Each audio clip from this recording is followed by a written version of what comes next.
Hi everyone, Carter Krishna here for Beyond the 90. Today's the day so many people that I've worked with in this sport over the course of the last 2 decades have been waiting for, which is a major professional league in the United States, USL, saying they're going to implement promotion and relegation. Now, there's a lot to unpack from this. I had actually been doing some reporting. I have it's sitting in the drafts at Beyond the 90. That piece now I'll have to rework. But I had gotten an inkling. I had some sourcing that there was going to be a vote very soon on promotion and relegation, and I was ready to run a story on that later in the week. But this came on Tuesday. The vote was held on Tuesday, we understand. And there were a few clubs that abstained or did not vote for it, but overwhelming number of clubs, from what we understand, voted. Clubs currently in USL, the USL Championship and USL League One, voted for promotion and relegation. So here's a couple things to think about. MLS is at a point where their television deal with Apple TV, as well as the amount of money it costs to buy into the league. Remember, MLS doesn't sell franchises. You buy into the league, in the single entity league. That is hit. There's something those of us who study economics understand called the law of diminishing returns. And I think you've hit that potential law of diminishing returns with the San Diego sale at $500 million, and no tangible justification for that cost because of the lack of exposure due to the Apple TV deal and due to the fact that there's a lot of things in the league that have flatlined. So this gives an opportunity potentially for other investors, whether they're foreign investors or they're domestic investors. Maybe there'll be some changes to the Pro League standards where private equity can come in, and I think that might help MLS as well. If private equity were able to buy into clubs. Right now they can't, based on or at least cannot own a majority based on the Pro League standards.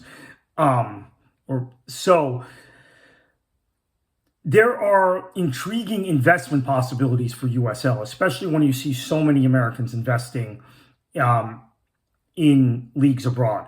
We've heard for years about the Americanization of the Premier League, which I think has also happened in terms of the structure and how the teams at the top of the Premier League are trying to hoard the money and cut off the leagues below it that are linked by promotion and relegation, but there are some financial difficulties now for the lower divisions in England. We've seen in Serie A a majority of the clubs that are in Serie A this season in Italy are either owned by Americans or Canadians. So they're owned by North Americans who come from a very different sporting culture, right? A very different investment culture than Europeans. Through the years, Italian clubs have been run fairly poorly. I think I can say that with some, without being controversial. I mean, the best owners in Italy, people like De Laurentiis at Napoli, Agnelli, who's no longer at Juventus, but the Agnelli family, the Fiat family, they owned that club for years, would say that themselves. Like, we don't know how to do business in this country in terms of marketing football. This is a big step, but I have to stress this. I think there's a lot that has to be unpacked in the sense that you still have to find investors. I think there are potentially 8 to 10 USL Championship clubs that could make up a 16 to 18 team first division. You still then have to find 8 to 10 potentially new investors, have to find the proper stadium infrastructure, and do all of that to get going at the first division level. And we know if there's no first division, there's no D1. This pro-rel idea of USLs probably won't work. They're not going to do it without D1, we're told. But the other thing I would stress is that the promotion and relegation, while I think there is great merit to doing it between Division 2 and Division 3 and regionalizing Division 3. I think that I've always said even second division should be regionalized in this country. It's so big. Same thing in Canada. So big. Country is so big that these leagues should be regionalized below the top flight, or at least the top two flights. But I mean, I've argued in the past both below the top flight. But here is something that has to be understood also. Um, if you don't have a top flight league connected, you don't get the sponsorship dollars or the investment necessary to sustain promotion and relegation. And quite frankly, these first 2 weeks of the USL championship season, I've been disappointed by the attendances. I think we see some great stories in League One, like FC Naples, which is down the road from me, because they've really marketed themselves well, and they're a new club. But in the championship, we're seeing a little bit of staleness in terms of excitement about the season in established markets. So you almost have to do this to even get fans excited about a new USL championship season, or in established markets, a new USL League One season.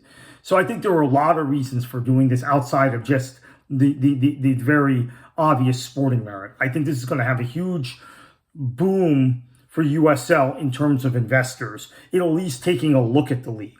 Whether they will actually plop down roots in the USL league structure, that remains to be seen. But I think it puts USL in the ball game, in the conversation for investment, at a time where MLS might be pricing themselves out, at a time when MLS has some problems, and at a time when I think just simple economics, MLS has hit that law of diminishing returns. So a lot more to unpack. Exciting time. We're going to be talking about this constantly, obviously, at Beyond the 90.